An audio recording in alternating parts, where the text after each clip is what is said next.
Good afternoon and welcome everyone to this TradeStation Lab Spotlight On series. My name is Fred Pomleden and I will be your host this afternoon. Today's presenter is Linda Raschke, President of the LBR Group. We'll get Linda started in just a minute, but first let me cover a few things. First, let me familiarize yourself with the broadcasting tool. You can submit questions in the chat area in the lower portion of your screen. Now, the chat is not privatized, meaning that everyone in attendance will be able to see your questions or comments.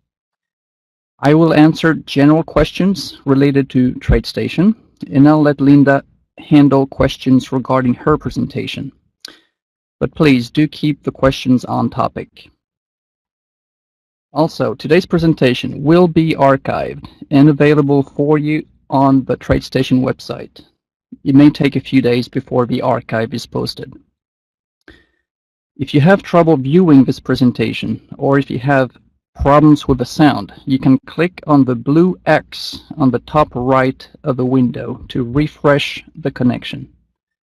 Also, if you get disconnected, just log on again and you should be able to join the room. Now, you may need to adjust your computer volume. Volume, of course, can be adjusted directly on your machine. But notice that there's also a volume slider at the bottom left of this window. Now, let's get some legal matters out of the way. The following presentation is for educational purposes only. All symbols and trading ideas discussed by the instructors are for demonstration purposes only and are not recommendations. Also, active trading is not suitable for everyone. So please read the disclosure information in the PDF handout available in the Documents folder in the bottom right of the viewer or on the TradeStation website. Now, let me mention some upcoming events. There's a special options event coming up on July 23rd with Larry McMillan. And there's also an FX event on the 25th. So for more information on these events or other upcoming events, please go to the TradeStation website for details. So today's presenter is Linda Raschke, President of the LBR Group, a registered CTA and money management firm. Linda will draw on her extensive experience with market profile for this event. The title of the presentation is Best in Show, Combining Swing Techniques and Market Profile Concepts. It's great to have Linda here sharing her trading knowledge. Now, Linda, it's all yours.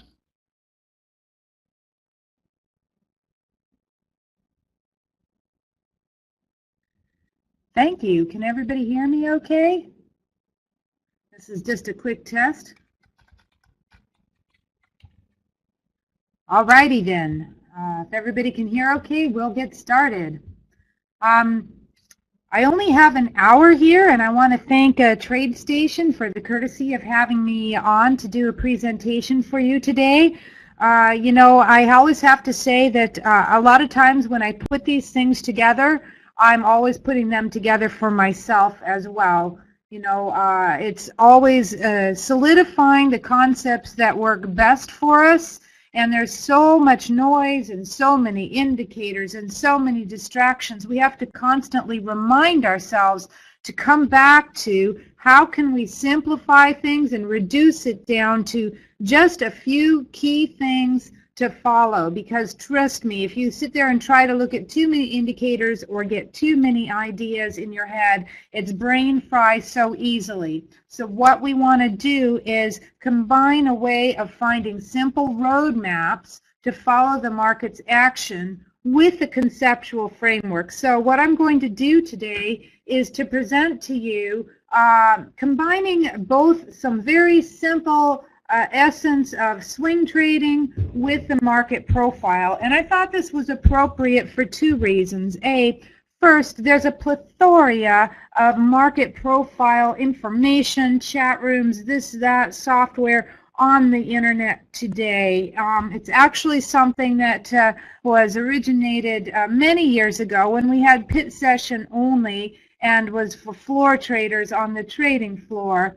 And so a lot of it's sort of been bastardized, if you will, and there's nothing wrong with that. It's just changed a little bit in the way that it's oriented. It still is very useful because it provides concepts which we can't necessarily pick up off of the traditional swing charts. Now, swing trading and our traditional bar charts have the main difference is that they'll have the time access. And so I find that very often, especially with newer traders, it's very easy to get too caught up in simple things like 5-minute bar charts and oscillators, and all of a sudden you're shorting on what you think is a 5-minute bear flag, and all of a sudden it flies up in your head in the opposite direction. So what we want to do is we want to keep the swing trading concepts, but yet also increase our awareness of what is the market doing, okay? What is the market doing regardless of if it's a 5 or a 15 or a 1 or a 30-minute time frame. And I think that this is something that's been a little bit lost with newer people, studying traditional technical analysis. You were very much aware of it if you were starting out on the trading floor, because we didn't have, bar charts and computers and so forth. So let's see how we can take the best of both and present it into a nice usable little format. Now, two things just as resources for you. I love the Jim Dalton Mind Over Market book, and what I'm going to do is I'm going to pluck out maybe 8 of the most pertinent pages that to me are really the essence of it. So we'll look at this in the presentation today. And then lastly, you'll see some market profile charts on my slides that are on TradeStation. And it's not part of the normal TradeStation indicators that are pre-built into the application. However, this is code that is available to you for free, hey. And so we'll find out a way that everybody can download this so that you can use it or play around with it as you wish. It's not something that I actively use during the trading day, but it'll help serve as an illustration for some nice concepts for you. So let's start off right off the bat. Both market profile and swing trading are ways of defining some type of market structure.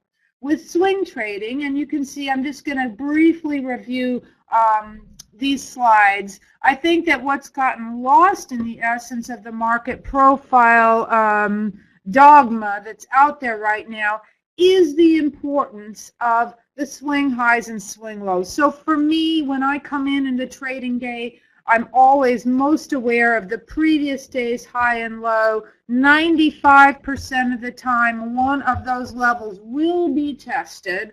And obviously, people are very aware of the intraday highs and lows. So for me, that dominates. These are the most visible chart points out there. And so for me, that's why I can discard the Fibonacci and the Gann and the traders pivots and all these other things, which are excellent in terms of having value as a tape reading tool for you, but not all market participants, such as institutional players or the small scalpers or whatever, are aware of the same level. So I want to see how the market tests highs and lows that everybody can see.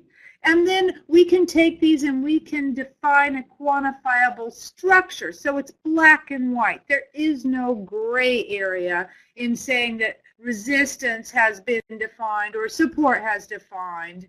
And then we can build on this and look at chart formations, and we'll look at a couple examples of this. With the swing trading structure, it's really important to me that we can quantify things, and by that I mean simply I could put it to a computer and the computer would say this is an uptrend or this is a downtrend or blah, blah, blah. And we'll look at how you can do this. But again, it just eliminates those gray areas where all of us, myself included, often want to see what we want to see. And I think you know what I'm talking about there. And that's something we need to be a little bit careful of with more like market profile, where there's a little bit more gray area. I just want you to recognize the dangers too of using a technique or a methodology where there is a lot of gray area, because it's so often easy for us to interpret what we want to see and then think that that's what's going to happen.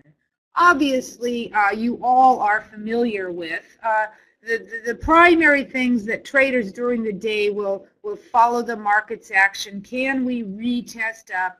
Is the test down making a higher low? Are we forming a breakout coil? And so forth and so forth. Now, just to drive home a point, I thought it was particularly cool this morning, and if you can see my mouse here, this is where we opened on this morning, and we always joke, I like the expression, all traders are watching the same movie. You know, we all see the same thing out there. So it was pretty interesting the way we tested this key previous swing high to the tick, and if you had had a large resting order there, you may not have gotten filled on all of that, because it did not trade much volume there on that test. And actually, it was a similar data point way over to the left, exactly to the tick. So if you don't think that there's so much importance around these previous swing highs and previous swing lows, this morning was an excellent illustration of that. And of course, if you drew a line right across here, we failed on the push of this little range in here to the upside and fell back into it. So very often when we fail on the upside push, we look for the downside test. And I'm sure everybody had that 1343.5 number in their mind, that 1343 level, because that was this previous swing low. And so a lot of times with the swing trading for simple tape reading purposes, we are watching to see how the market trades around these previous swing highs and lows. And that is really an edge that a discretionary trader will have over a machine, is that you are better able to process relationships, how something's trading around a previous high or low, much better than an algorithm or a mechanical system. So just believe me when I tell you that you actually do have an edge in watching the trading around these areas. So what happened when we blew through this, notice we actually went down and tested these previous highs right to the tick. So this was a very important support area. Another concept when we look at the swing trading and the structure, 2 data points make a resistance. So you could say that this right here was your initial resistance, and data points that were previous resistance now become support. So these are like old adages. They're just, they don't work 100% of the time, obviously, but they work enough of the time just to be aware of them. So now what happened? We're between a rock and a hard place. We came down and found support, and then you notice that the first little bump up, this is a 10,000 tick chart, so it's not going to show up so clearly, but the first little bump up backed off, just maybe 4 to 6 ticks off of that before the market decided to come back into that trading range. So with this traditional structure, which was used by Wyckoff, who in my regards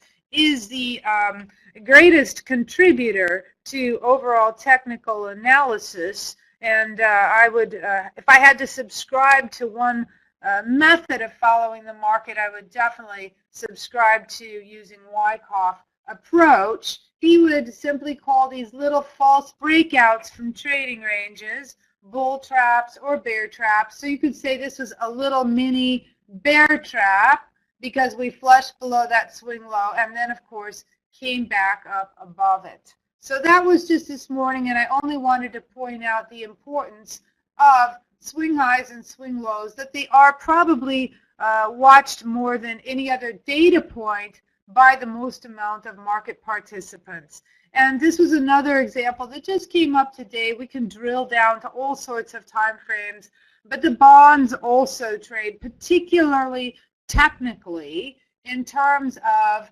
everybody is watching these key swing lows and swing highs. And so therefore, we had our initial support on numerous tests there, which eventually got broken, and that led to the downtrend. So I don't want to elaborate this point, but that for me is the essence of these swing highs and swing lows that come with traditional swing trading, just following the length up and down.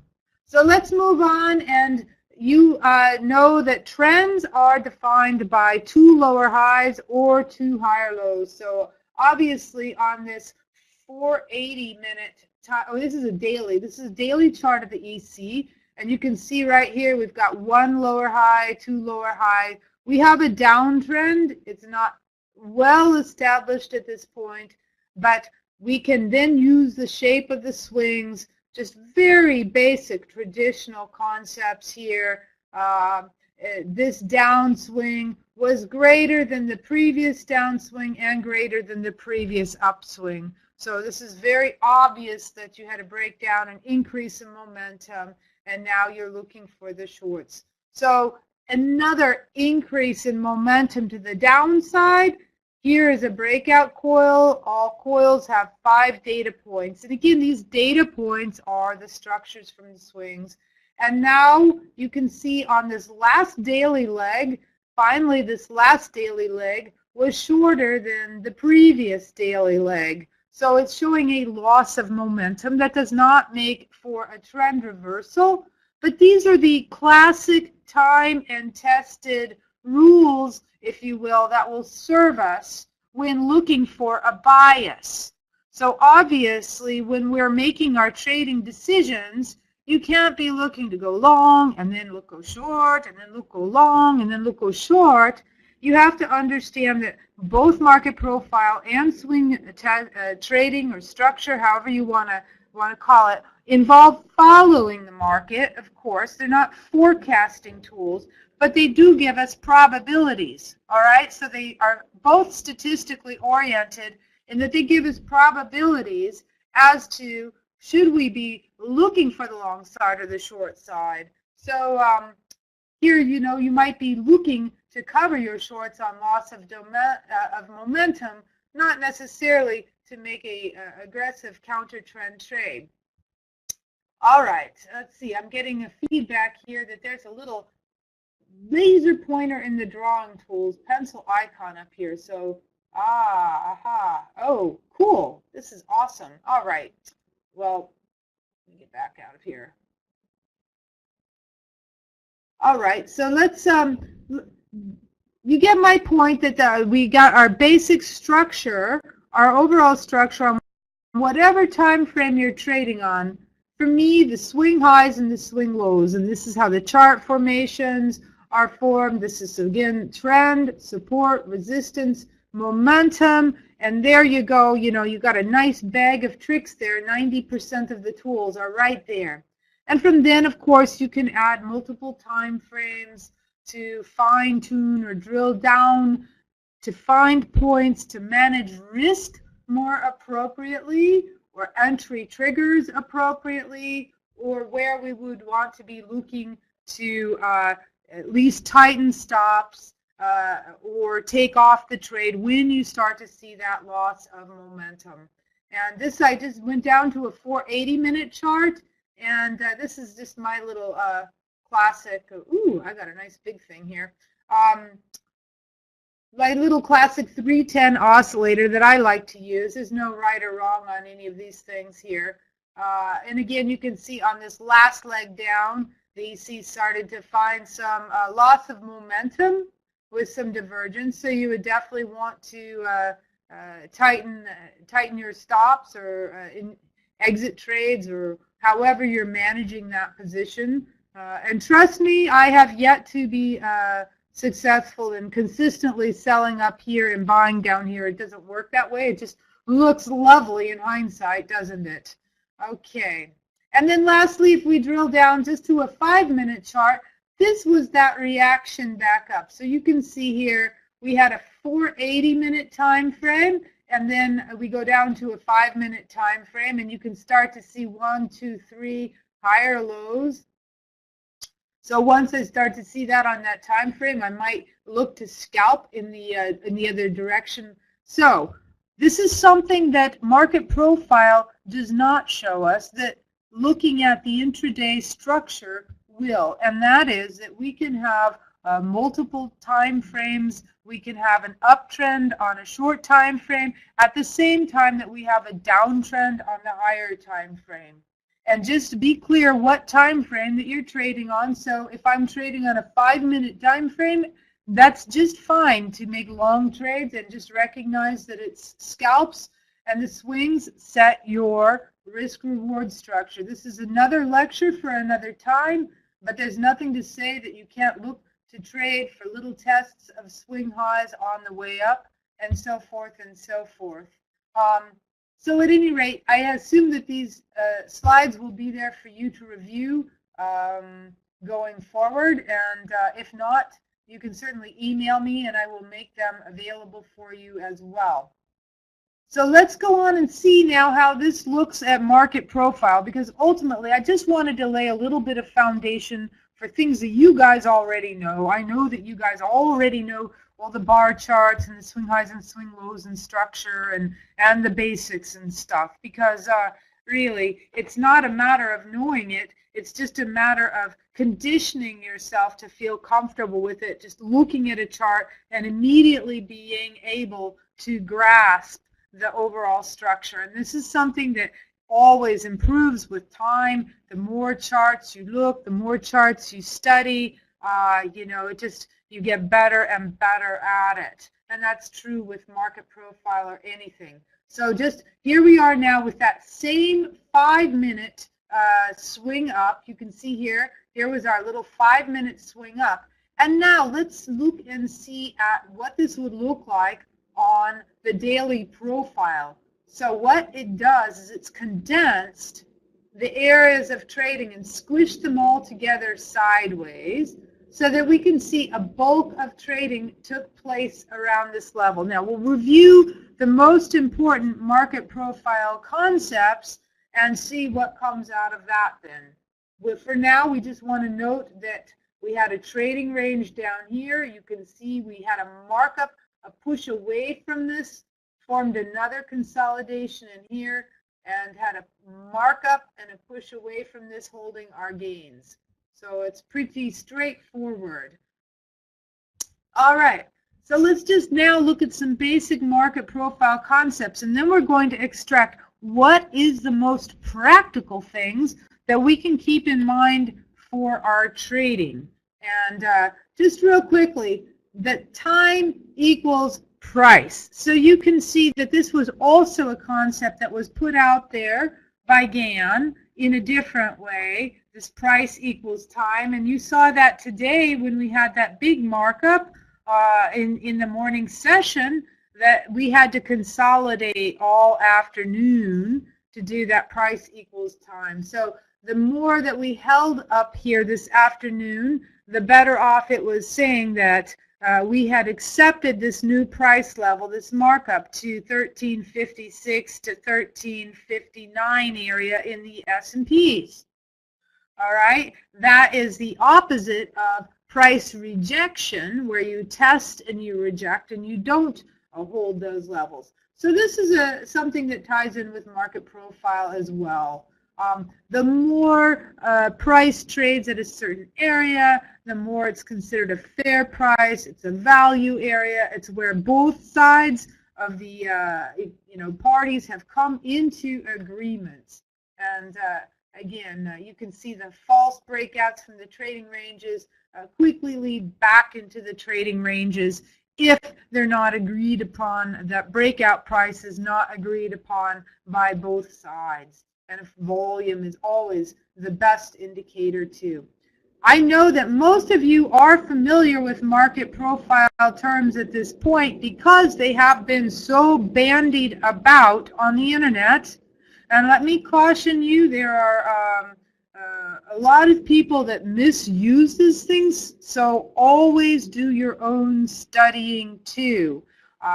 There's lots of information you can read on the internet, and I would advise you, for the small price of Jim Dalton's book, I think it's his first book is one of the best ones that you can own in your library, if only for these 10 to 20 select pages that we'll review.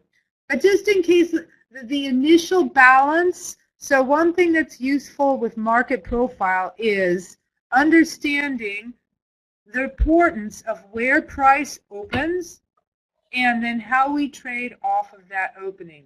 Now, first question that comes up, but what do we do with these 24-hour sessions? And that is the beauty about being able to take a concept. Okay, we don't have to be literal. We can take a concept.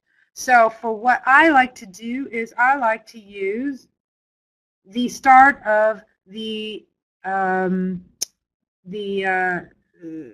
Asia session. I'll use the start of the European session. And for the US session, for all markets, I use the 7 a.m. reading, except for the E-minis where I can use the NYSE stock opening.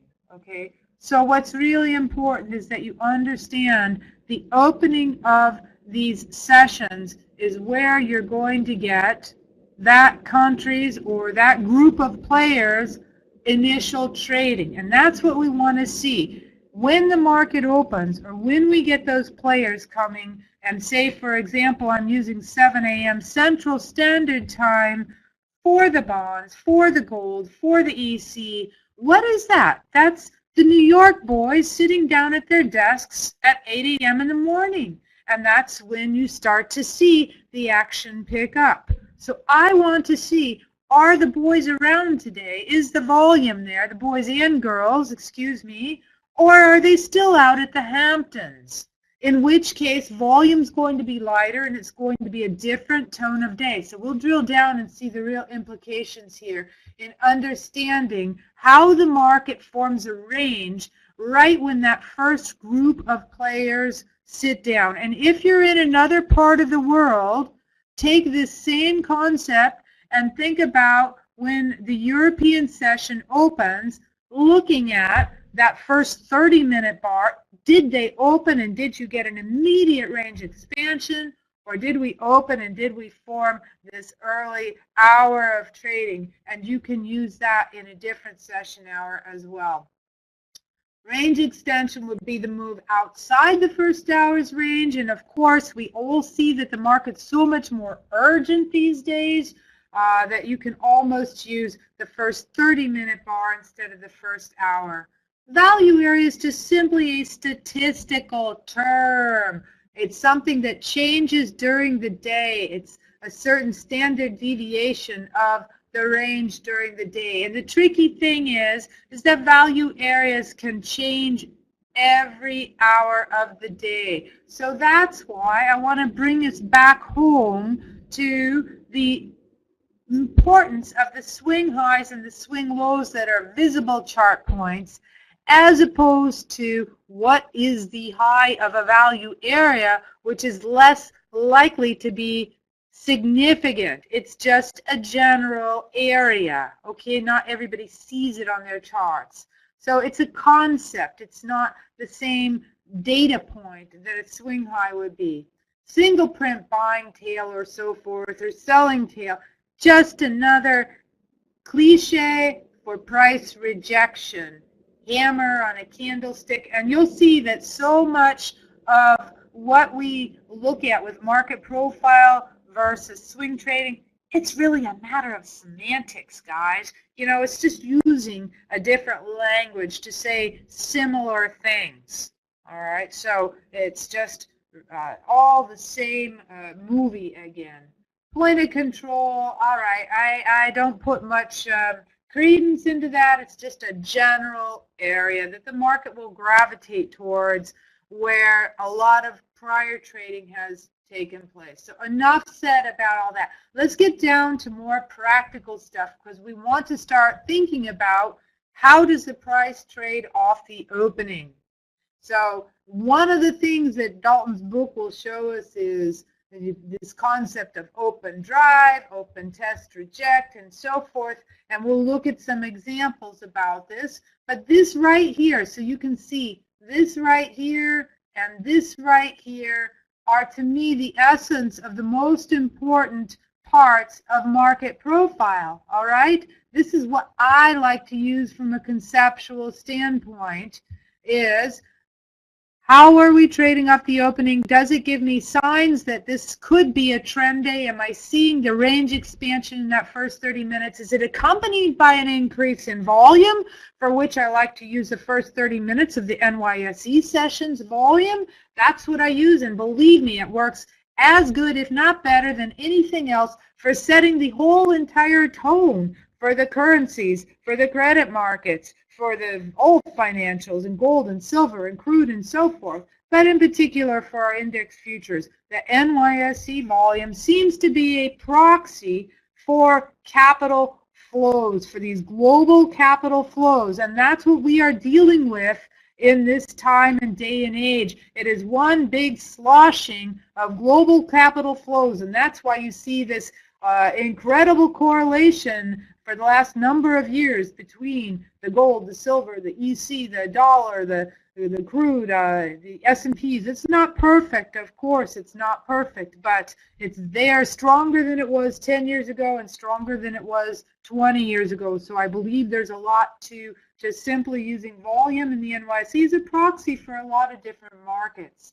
And so when we look at this open, is there increase in range and is there increase in volume? What is that going to tell us for the rest of the day? And conversely, if we have the opposite. So, number one, what kind of strategy are we going to use for that day? So if we start off with a day where the volume's not there and you get a little bit of rotation around the opening price, there's no significant gaps, this might be a day to be careful about looking for 5-minute bull flags and 5-minute bear flags where you might just be testing in a range, and we don't want to use continuation patterns when we don't have the volume there to support driving a trend. See? So on those types of days, market profile people love to look for fading or making a counter trend trade in that initial morning session. And I would recommend paying attention to the volume. When you do this, you'll have better odds of making a counter trend trade when that volume is not so significant. Also, in the morning session, there's much greater uncertainty out there and the market does more testing. So once again, if the volume's not as strong, you'll have better odds of making counter trend trades in the morning session. And this is where, again, people like to put up their little market profile value areas. And we'll look at some chart examples to see how this developed. However, how many times have we all learned the hard way, getting run over, trying to make a counter trend trade when we have that strong open drive sequence? The reason you want to be careful with the open drive, which means the market opens up and it really doesn't trade much above that opening price or vice versa, and immediately starts moving in a directional bias with an increase in volume. What does that tell us? It tells us that you have the institutional players on board and there's a certain urgency to getting on positions right away. And this is where the VWAP has become their tool of their weapon of mass destruction, if you will. They get very aggressive in trying to beat that VWAP, which you can only do if you put it on very early. And so we only get maybe 2 strong trend days a month. All right, so it does not happen so often, but you want to be careful when you have that strong open drive sequence. So let's just look at 1 or 2 more points, and then we'll look at some charts. The other thing to consider is, where did the market open relative to the previous day's range? A market profile phrase that I love that really sort of brings it right to our awareness is gap outside of value area, which means that basically the market had a big gap up or down. Okay, you can also look at that the gap relative to the previous day's high or low and so forth. But it's just a little catchy phrase with the market profile, gap outside value area, because when we have a gap outside value area, you have increased your odds that there's a trend. And why? Because the market is out of balance. Value area has been where the most people agreed on a general range. The buyers and the sellers have kicked the football back and forth on the 50-yard line here, and you just have a nice little trading range. When you gap outside of that, one side is out of balance. So either the bulls are caught flat-footed or the bears are caught flat-footed, in whichever way it starts to move. So that's why we can get better trends sometimes when we gap outside that area. The opposite side is when we open within the previous day's range and have initial balance. So we'll go into this just a little bit more when we look at some concrete examples. But this is in the market profile book that Jim Dalton wrote. And just briefly, open auction. Okay, open auction, you'll see the market fluctuating around the opening price in the first hour. And if there's not increase in volume, very likely it's going to continue to be a trading range type of day. Nothing wrong with that. You would just want to make sure that you didn't have a breakout from that first hour's range with a significant increase in volume. Open drive, I know that we have seen this probably a higher percentage of time in the last 2 to 3 years than we would have like 10 or 15 years ago. This represents this increase in urgency. But I know that you know what I'm talking about with some of the previous trading sessions we've had, where the market gaps up and continues and just never trades below that opening price and is a trend day up. We'll look at a couple examples of that. Now, this is basically what we had this morning.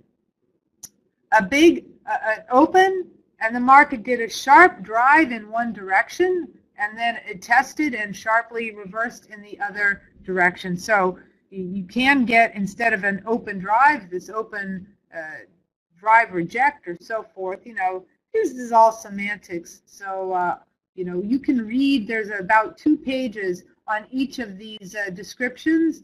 And I think sometimes if I look at charts here, it'll show a little bit better. Now, I don't want to elaborate this, but I just wanted to include these slides for you. We've got so much more material to cover, but this was the other important part of the market profile that made a difference, I think, in a lot of people's tradings. Just understanding that the types of days can basically be summarized in about 6 different types of days. And today was actually what I would call a normal day.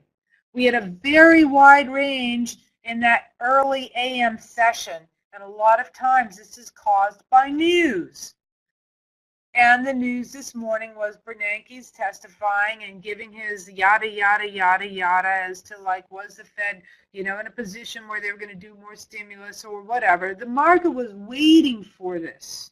And so the minute that his text was initially, bam, you had the selling come in because he didn't give concrete action or plan or whatever the news media wants to say later on. It doesn't really matter. I just think that the market was waiting for a trigger. You had some news and it caused that large initial dog pile, if you will, from an overly long market right there. So this was a very wide range in the morning session. We had a strong test and then a strong reject back up into the range. So that's how I would categorize the normal variation day. You can like study all this on your own.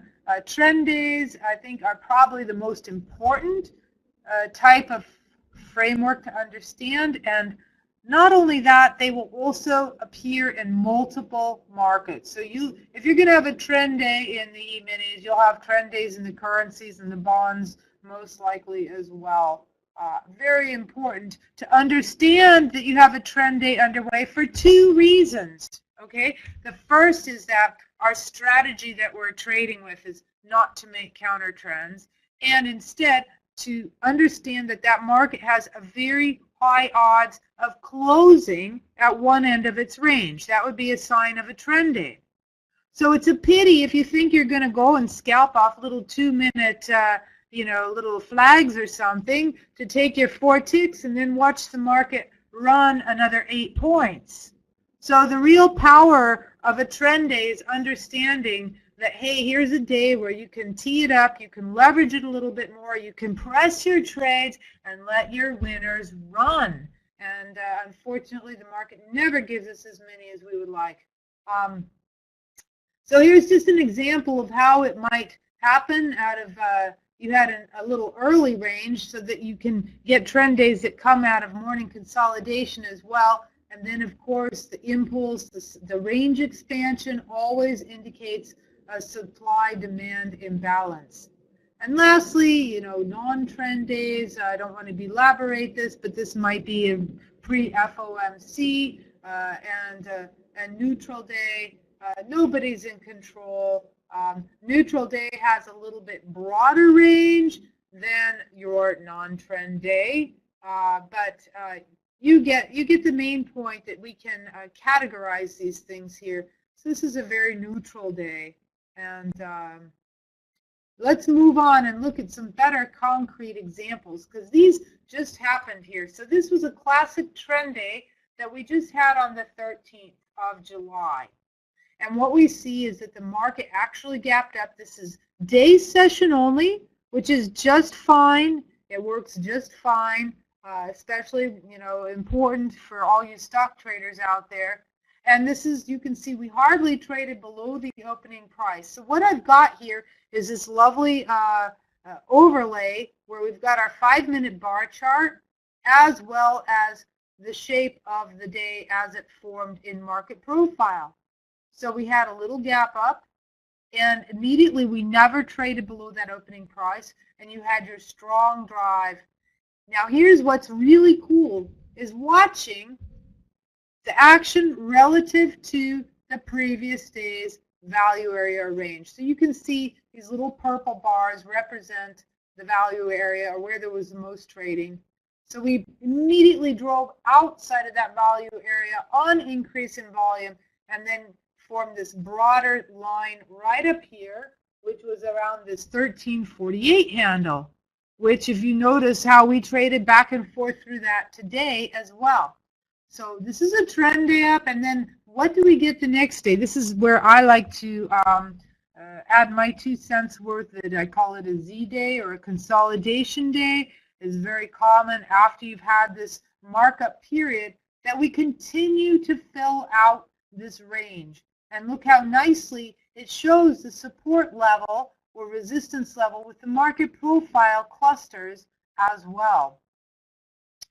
All right, so for those of you that prefer not to look at the actual market profile type of format, let's translate this concept into more of a traditional bar chart, and I'm just going to use 30-minute candles. And again, let me repeat to you that Chris Terry made this chart for me with this lovely market profile software on TradeStation. I don't look at it during the day, but that doesn't mean that it doesn't have value. I think that as you study the charts, you'll get very skilled at being able to see things with 2 different pairs of glasses. You'll get the basic idea, which is what I wanted to convey to you, thinking in terms of concepts. So this is that same period here now on a 30-minute candlestick chart. And this, once again, is the pit session only. So this is the same period where we had our gap up and that strong initial drive, that open drive sequence, which led to closing on our highs. This was another trend day too, where we actually had a gap up and then we ended up taking out the low of that first 30-minute bar. So it wasn't quite the open drive sequence, but you formed a little initial balance here and then broke to the downside into that previous day's range. And of course, closed on our lows. So watching this first 30-minute bar, and is it an open? This was a gap outside value area 2. So gap, test, reject, or gap, drive, and then see how it unfolds from there. And here you can see we open and then form trading on both sides of the opening price. So once again, this is what it looked like in the traditional profile format. And you can get a very similar feel looking at 30-minute candlesticks. You know, the whole idea of trading, let me just take a moment and give a little digression here. You know, there's so many different setups and patterns during the day. It is overwhelming. A lot of our time is spent nickel and diming. I kid you not. This was very much how floor traders make their living. You buy the paper and flip it out for a tick. You know, maybe you scratch if it doesn't go anywhere. A lot of time is spent treading water, if you will. Okay?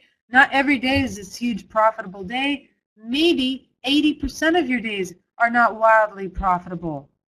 But the whole secret to the game is just waiting till you see that one opening. It does take patience and a certain amount of fortitude and sitting on your hands and not over trading when it doesn't call for it. Just waiting for that one recognizable thing. And I'm sure that over time you see that perhaps the bulk of your trading profits might come from 2 or 3 exceptional days or 2 or 3 exceptional trades.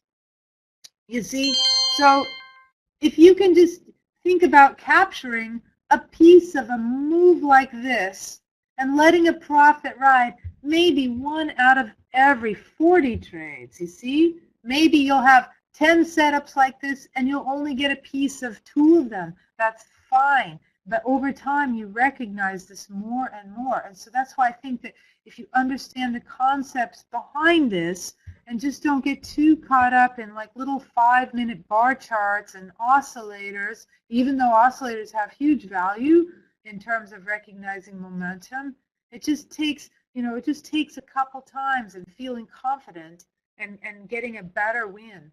So this was that day that the market actually gapped up outside of this previous day's value area. See, we opened up here well above this and we immediately plummeted right back down to, again, remember that point of control definition or node or high volume node tends to be a little bit of a magnet. So we made a beeline back down for that magnet, filled this out a little bit, and then of course fell down through it. And once you fell down through it, bam.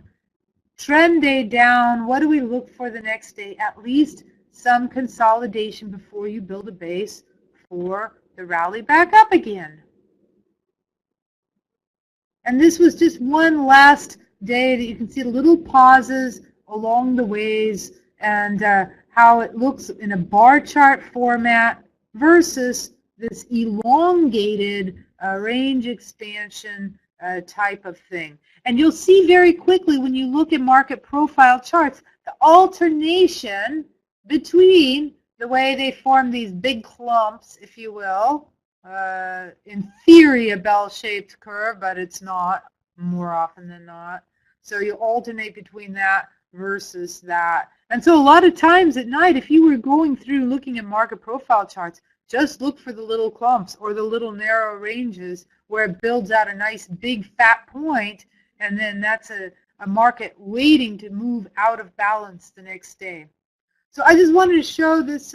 This was an EC chart. You can see this is a 5-minute time frame. And again, I just wanted to address this issue of the 24-hour session. Doesn't matter, doesn't matter. We have a couple things going on.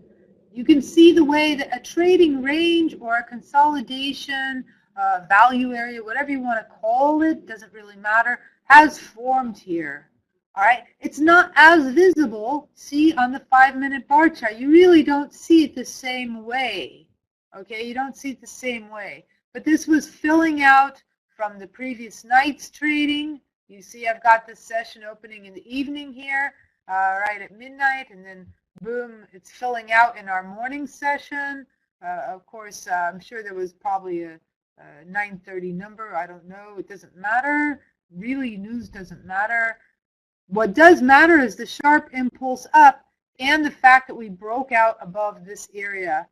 Okay? So this, in market profile terms, would be called single prints, single time frame trading, all market participants dogpiling in the same direction. This is just 5-minute bars. And then when you see that, when you see the sharp markup, if you start holding for a couple bars, more likely than not, we start to fill out another range. So I know I skipped through a lot of things pretty quickly, but I wanted to take time for questions. And let me just summarize briefly what are the main points that I wanted to convey. We all like to use the swing trading as structure. Okay, are we in an uptrend? Are we in a downtrend? Where's the swing highs and lows? Where can we test? So forth, so forth. These are the most visible points, and I think that they dictate the market psychology. And I think that they can be the basis for our trades. So at night, when I do my homework at night, I'm looking at the swing charts, the highs, the lows, the bar charts. Is there a loss of momentum on the daily charts? Are we forming a bull flag or a bear flag? Is there a big broad triangle where we can break out from? All these traditional classic things, all right? But when I come in the next morning, how am I going to key off that early action, all right? And the things that I'm going to look at are going to be more from the market profile set of semantics. Where does the price open? How do we trade off of that opening? Is there an increase in volume and range expansion indicating that we've got institutional players behind us? Or is it more rotational chop chop? If it's a more rotational chop chop trading range day, I want to be careful about not getting caught up in looking for short-term bull or bear flags or continuation patterns. I'm going to be more likely to look to make counter-trend trades, perhaps buy or sell divergences at the tops or bottoms of the range, and I'm going to be much more aware of what type of day is likely to form.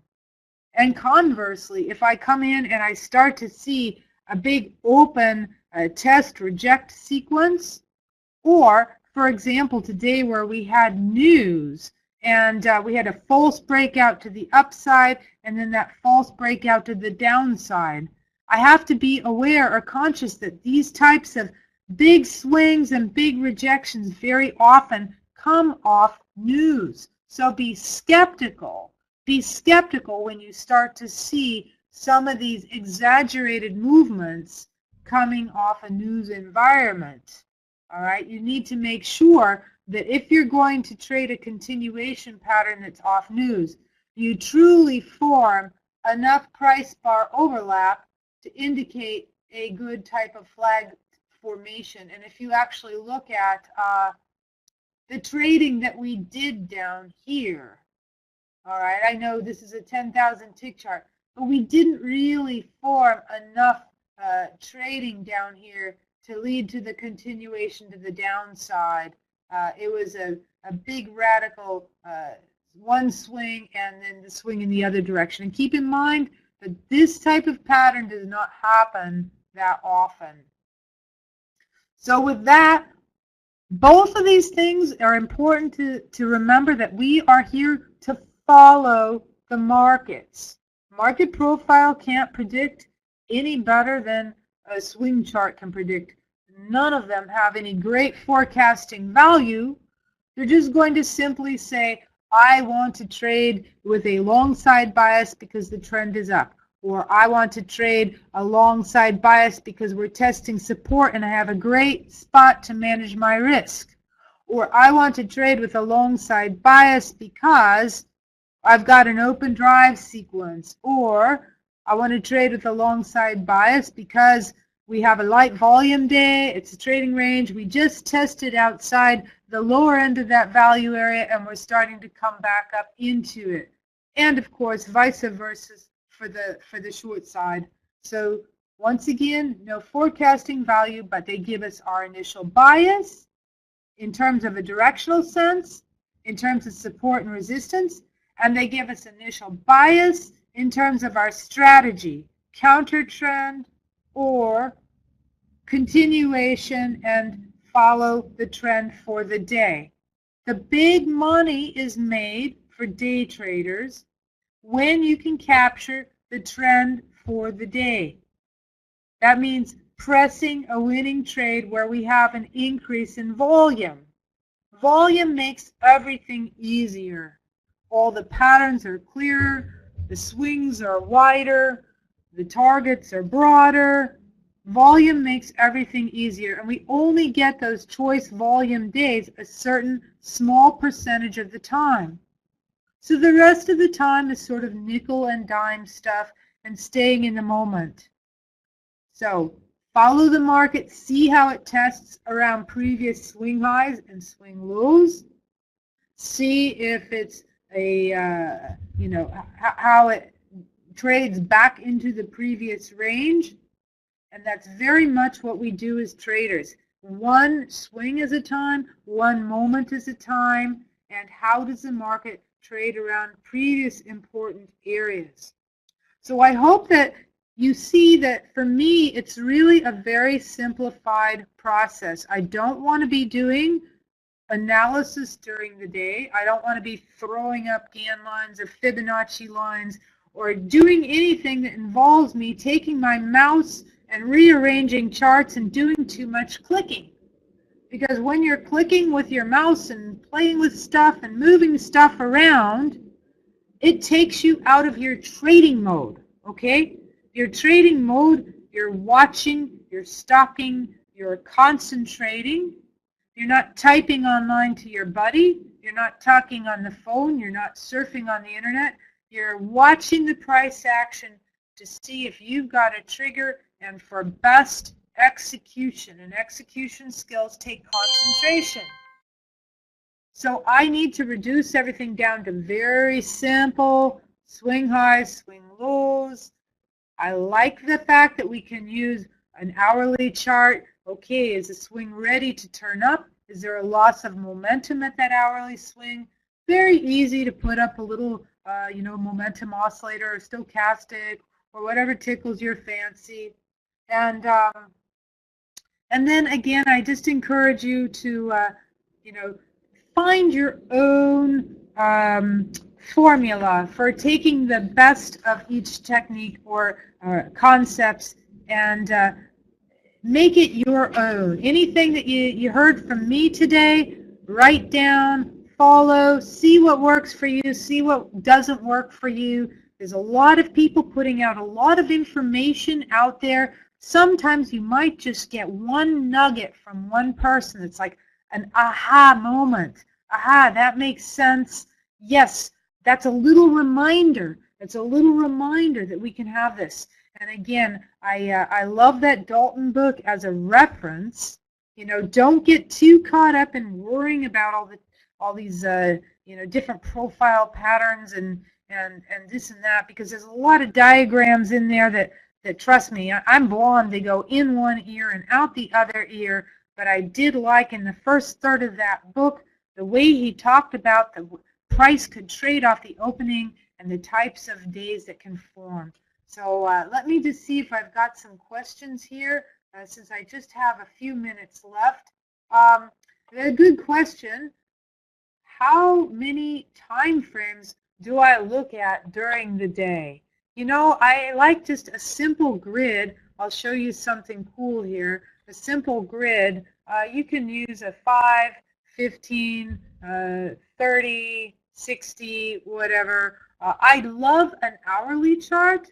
For stocks, I love a 120-minute chart. And I think everybody likes 5 and 15-minute charts. So if I had a grid up, let me see here.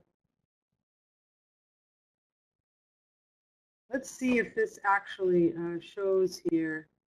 Okay, can you see this? All right. This is a simple grid, and I love the fact that with TradeStation you can set up all the symbols on the left-hand side and click. All right. See, it just changes everything so nicely here. By the way, I drew these in for you. I don't normally have these here during the trading day, but I like to look at the overlays like this. Sometimes I look at a grid like this because I like to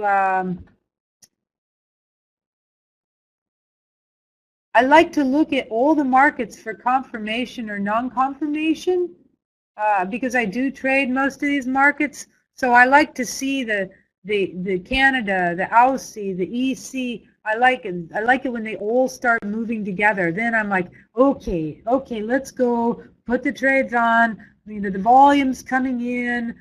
Go. You'll see on the lighter volume days, you start to get one sort of up, one sort of down. You know, a lot of fluctuation there. So I don't think you can process all these charts individually. It's just kind of like looking at a mosaic to me. So here you can see on the indices these 5-minute little white thing there just represents that I've got a little bit of a loss of momentum. And the purple bars, I color coded those purple to indicate that it was a push outside Keltner channels, so it had to move a certain ATR function, and also the oscillator had to make a new swing high. So that just indicates momentum, and you know that if I get that you're still going to push a little bit higher. That's all that means. So I'm sure that everybody has their own little ways of looking at information. Here's another page that's pretty nice. I like using this for the indices. Let's see here. Why is this here?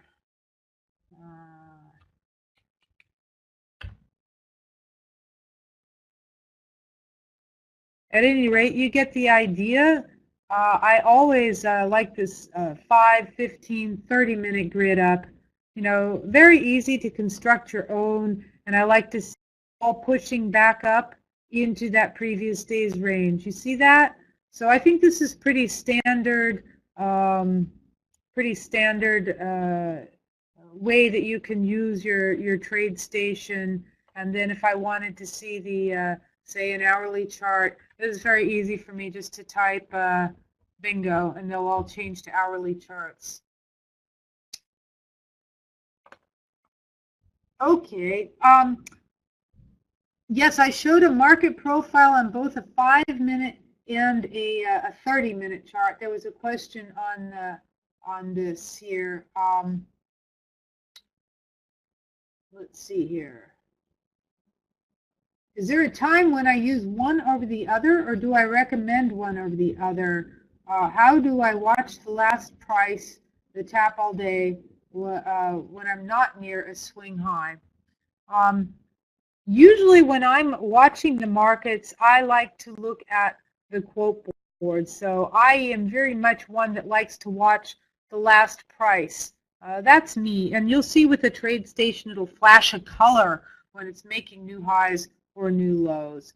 So pretty much I like watching that quote board. And in terms of the market profile, like I mentioned, I don't really use that during the day, but if you have a program that breaks out those bars, for example, let me go back and show you on here. Chris Terry works with us in the trading room that we have.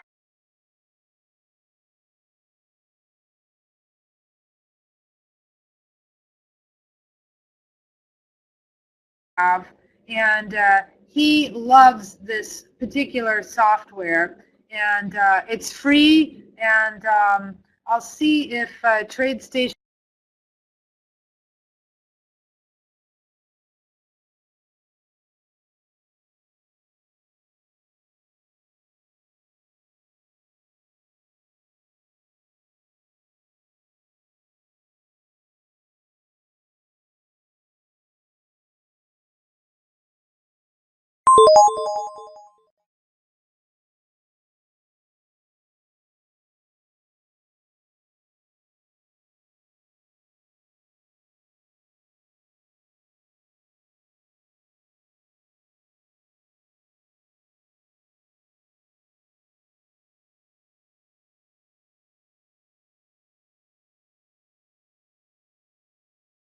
that volume at price, low volume nodes, high volume nodes, blah, blah, blah, are the more modern way of using market profile rather than the traditional TPO charts. Even Peter Stottlemyre is working on doing more with volume now in his latest work, from what I understand. Okay, here's my thoughts on all of that. There's a million ways to skin a cat, all right? Trading educators are just that. More often than not, they're educators. They're not traders. There's nothing wrong with that, because I think it's wonderful to have an educator that provides an objective eye. But you, as a trader, needs to find what rings home and makes sense for you. So, like I said, it's a matter of semantics. Do not let it confuse you. All right? High volume node. What is a high volume node? Take a look at this chart. All right? This is a high volume node. Can I just say one word? Duh. Okay? Duh. It's the middle of a big fat trading range. It's a consolidation. So if you want to do more fancy statistical work, you can sit there and, look at the TPOs, and are you calculating it off of volume, or are you calculating it off of the number of trades? For now, I think it's important, get the main idea right, that this was an area of a lot of trading, a lot of consolidation. If we push away from that and are going to have continuation, you need to have volume to support that. You don't want to die out at the top of the range, and vice versa. I just like to joke around and have fun. All these people in the industry are friends, and I just really want to drive home the point that everybody needs to develop their own methodology and roadmap too, and take an idea here or there from somebody that you hear a presentation from, and there's value in all of this. What is the blue indicator at the bottom of my charts? That is a 310 oscillator. So, for example, I go back to this desktop sharing where it's this image here. In this case, I made it so it's green when it's above and blue when it's below. It's the difference between a 3 and a 16 period simple moving average. It'll look very similar to a 7 or 9 period stochastic. And I'll tell you what, I will do another presentation at a later point in time for you, going over more traditional oscillator patterns and the way that I use them. For Forex, do I use volume in the chart? From what I've learned, volume is not used in Forex. Volume's a very tricky thing with Forex. You're right. Again, I'll just go back to what I was saying. I think volume shows itself in global capital flows, and those flows will include the stock market. And also volume is very highly correlated with range more often than not. So if you have a big range bar, it's going to have an increase in volume on that bar probably 90% of the time. As an aside, when I say range, I am strictly speaking about classical range, high to low. I do not use range bars. I do not profess to be proficient in that area. You know, pick one tool and stick with it, and if it works for you, that's the whole name of the game. The email address, lbrgroup@att.net. I believe on my website, which we're in the process of redesigning, there might be a button there where you can email and it'll go to feedback@LBR Group. That also will get to me. It will also get to Chris. My website is LBR Group, or you can just Google my name. One way or another, I will get your emails and get that code back to you. So 90% of my presentation you could not see my mouse. That's okay because I really wasn't using my mouse. Again, hopefully you can get a chance to go back and review these slides. And you know, sometimes a picture shows, what is it? A picture tells a story, right? Okay. Other than volume, what do I look at to decide if it's a trend or a consolidation day? That's a good question, and here are the answers. I look at the previous day. Okay, did we just have a big range expansion day?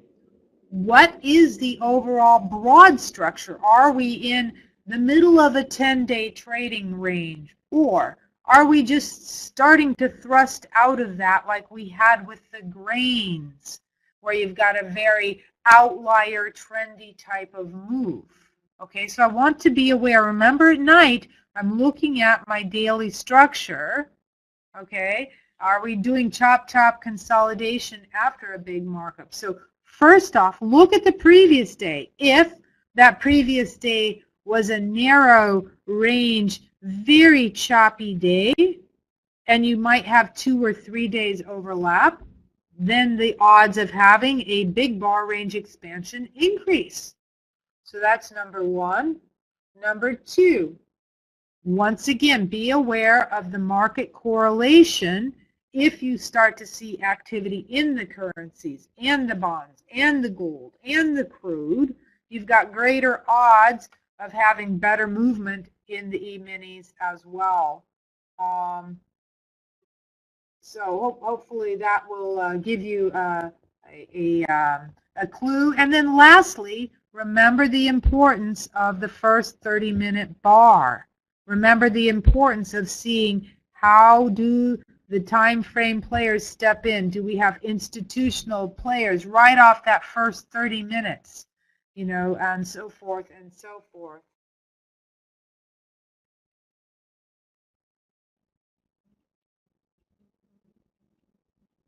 Let's see. One more question. Market internals. Yes, I tell you, the market internals are always important. And the market internals, to summarize the main things that we can use, breadth. Breadth, always very important. And more important, the trend of the breadth, because obviously with the gaps up and down nowadays, we see extremes in the breadth on the opening. So it's never the absolute level, it's the trend of the breadth. Or is it staying high or staying low? Second one, of course, volume, I would count as a market internal.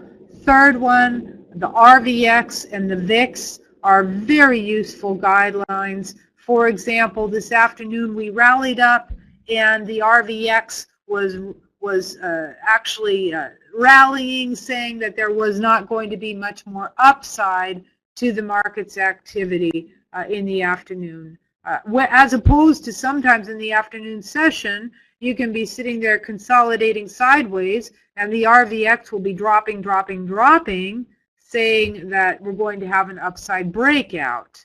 So yes, those are important. And then the ticks are different patterns than they used to be. I could talk 4 hours on ticks. We see the extremes in the ticks made in the last 90 minutes of the day now, whereas 10 years ago they were made in the first 90 minutes of the day. Big change there. I use them more as a momentum oscillator, as an indication that there's program activity around. And again, I think ticks need to be put in a context of, you know, are we moving towards opening price or away from it? And are we above or below the opening price? So there's a lot of subtle things there. The trend I'll look at. I always make sure that it's not distorted by a particularly ridiculously huge issue out there. So yes, we could do a whole session on market internals. Boy, TradeStation's just going to have me as a regular presenter here, right? You know, I can do stuff on oscillators, chart formations, market internals. But with that, let's wrap it up today before I muddy the waters any further. Send me an email or go to my website and send an email there. I will send you that code. Please do not ask me how to use it because I did not create it. And Chris Terry is the one who's most proficient with it. And TradeStation has something very similar to this type of format in its application. And I know they've gotten increasingly sophisticated all the time in offering new tools. And so I'll let you play with that yourself. Again, thank you guys, and I will see you later online.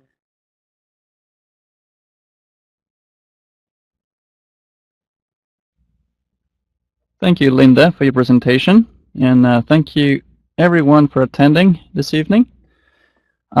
If you are not a TradeStation client and you would like to know information about how to open an account, on the slide in front of you, you can see information on how to do that.